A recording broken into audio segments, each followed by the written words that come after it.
Isang star player pa ng Creamline Cool Smashers ang hindi makakapaglaro sa next conference ng PBL. Aalamin natin ngayon ang magiging adjustment ng Creamline Cool Smashers.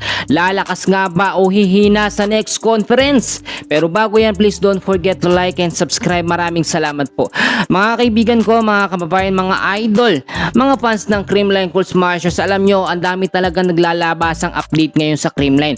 Bukod ho sa pagpapahiwatig ito nga pong si Alyssa Valdez, si Bea De Leon, itong si Michelle Gumabaw na malapit na rin mag-retiro at hindi makapaglaro sa next conference ng Creamline.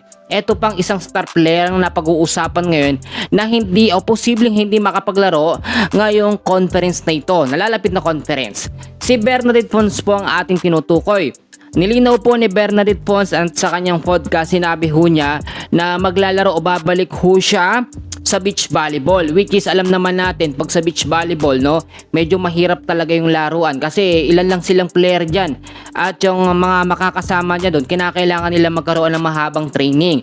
Ini-aim din po kasi at gustong makamit itong si Bernadette Pons na magkampiyon sa nalalapit po na 2027 or 2028 beach volleyball championship. Kinakailangan makuha ho nila yon. So malawak at mahabang training, mga laban po ang kinakailangan.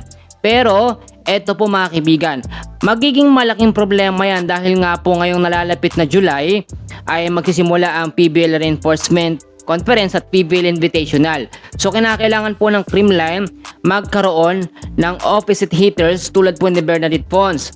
At eto po mga kaibigan ko, alam nyo, magsisimula na rin po ang PBL on tour sa end po ng May o first week po ng June. Kaya kinakailangan talaga ang appearance nito nga pong si Bernadette Pons. May mga nagsasabi din na pwedeng mas malaki ang offer na salary sa beach volleyball kumpara sa Creamline. Pero eto po, no, eto, para din po malinawan tayo mga kaibigan, si Bernadette Pons hindi yan aalis sa Creamline.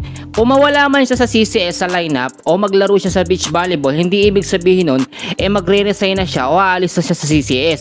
Ibig sabihin mapapahinga lamang siya, pero pagkatapos ng beach volleyball, automatic makakabalik naman yan sa Creamline Cool Smashers. Ngayon po nagtatalo-talo ang mga fans ng Creamline kung saan nga bang team pupunta itong si Bunny Gunler.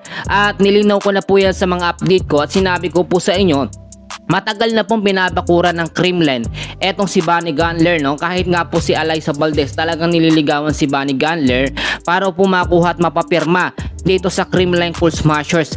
Maraming update at marami pong mangyayari sa Creamline. Si Michelle Gumabaw plano pong bumuo na ng pamilya at magretiro na. Etong si Alyssa Valdez, may pagpipahiwatig siya na hindi talaga long time o pang matagalan o hanggang sa pagtandahin maglalaro siya ng volleyball. Siyempre mababago rin yung kanyang karir. Etong si Bea De Leon naman, pag-uusapan din na lilipat ng team pero hindi pa naman yung kumpirmado.